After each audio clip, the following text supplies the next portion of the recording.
ప్రభు నందు ప్రియులారా, ప్రభు నామమున మీకు వందనములు. ఈరోజు దేవుని యొక్క వాక్య ధ్యానము సామెతల గ్రంథము 23వ అధ్యాయము 21వ వచనము.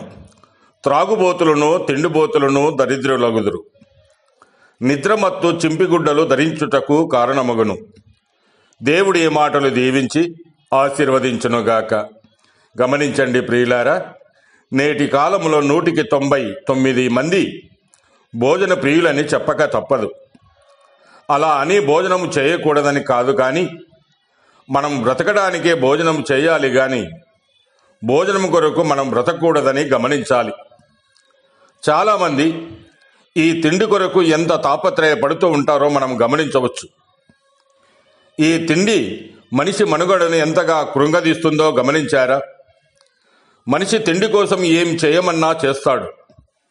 మనిషి యొక్క బలహీనత ఏమిటంటే అన్నిటికంటే ప్రాధాన్యత భోజనానికే ఇస్తాడు.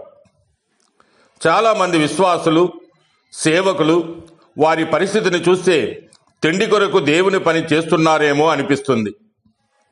తిండి సరిగా పెట్టలేదని, కోరిన సరి అయిన పదార్థాలు పెట్టకుంటే అలిగి దేవుని పనిని పాడు చేసేవారు ఉన్నారు.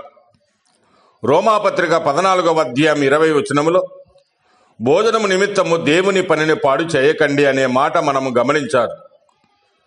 ఇష్టమైన భోజనము పెడితే చాలు. ఏ బోధ చేయమంటే ఆ బోధ చేస్తారు.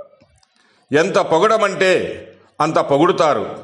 మంచి చెడు లేకుండా అంతగా వారు పొగుడుతారు.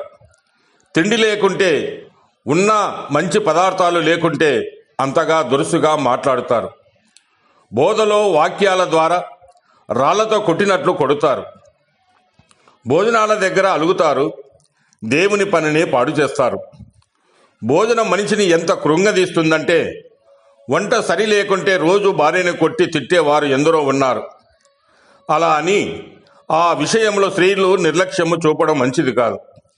ఆదికాండము 25వ అధ్యాయం 30 నుంచి 34 వచనాలు గమనిస్తే, ఏశావు ఈ కూటి కోసమే ఉన్న అమూల్యమైనటువంటి జ్యేష్ఠత్వమును పోగొట్టుకున్నాడు.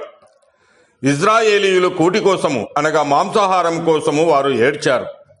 నేటి దినాలలో కూడా చాలామంది వీటి కోసమే ఏడుస్తూ ఉన్నారు. నీవు తిండిపోతువైన ఎడల నీ గొంతుకకు కత్తి పెట్టుకునుము, తిండిపోతులు దరిద్రులగుదురని దేవుని వాక్యము సెలవిస్తూ ఉన్నది. కనుక ప్రియమైన సహోదరి సహోదరుడా, నీవు తినే తిండి విషయంలో జాగ్రత్త కలిగి ఉండు. దేవునికి లెక్క అప్పగించాలని మరవకము. దేవుడు మిమ్మల్ని దీవించి ఆశీర్వదించునుగాక.